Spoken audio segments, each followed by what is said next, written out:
ஆளுமைமிக்க அரசியல்வாதியாக pure politics பயிற்சி பட்டறை நேரடி இணைய வழி வகுப்புகள் உங்கள் சீட்டிற்கு முந்துங்கள் 7338824242.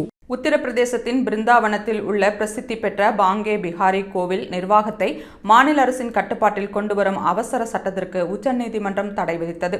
அவசர சட்டத்தின் செல்லுபடி தன்மை குறித்து அலகாபாத் உயர்நீதிமன்றம் விசாரித்து இறுதி தீர்ப்பு அளிக்கும் வரை இந்த உத்தரவு அமலில் இருக்கும் என்று உச்சநீதிமன்றம் தெரிவித்துள்ளது.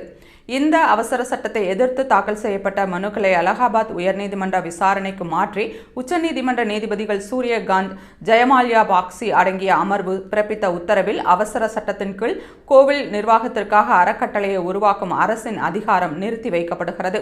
உயர்நீதிமன்றத்தின் இறுதி தீர்ப்பு வரும் வரை அறக்கட்டளை அமைப்பது தொடர்பான சட்டப்பிரிவுகள் செல்லுபடி ஆகாது. கோவிலின் அன்றாட நிர்வாக பணிகளுக்கு ஓய்வு பெற்ற அலகாபாத் உயர்நீதிமன்ற நீதிபதி அசோக்குமார் தலைமையில் 12 பேர் கொண்ட உயர்நிலை குழு அமைக்கப்படுகிறது. கோவிலுக்கு பெரும் நன்கொடைகள் கிடைக்க போதும் பக்தர்களுக்கு போதிய வசதிகள் செய்து தரப்படாமல் நிர்வாக சிக்கல்கள் தொடர்கிறது. பக்தர்களுக்கு அத்தியாவசிய வசதிகளை உறுதி செய்யவும் கோவிலின் சீரான செயல்பாட்டிற்கும் இக்குழு அவசியம் என தெரிவிக்கப்பட்டுள்ளது.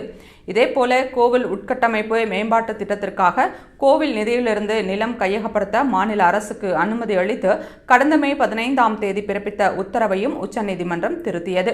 இந்த உத்தரவு கோவிலின் முந்தைய நிர்வாகத்தினரை கலந்தாலோசிக்காமல் பிறப்பிக்கப்பட்டதால் இது நடைமுறைக்கு எதிரானது என்று நீதிமன்றம் கூறியது.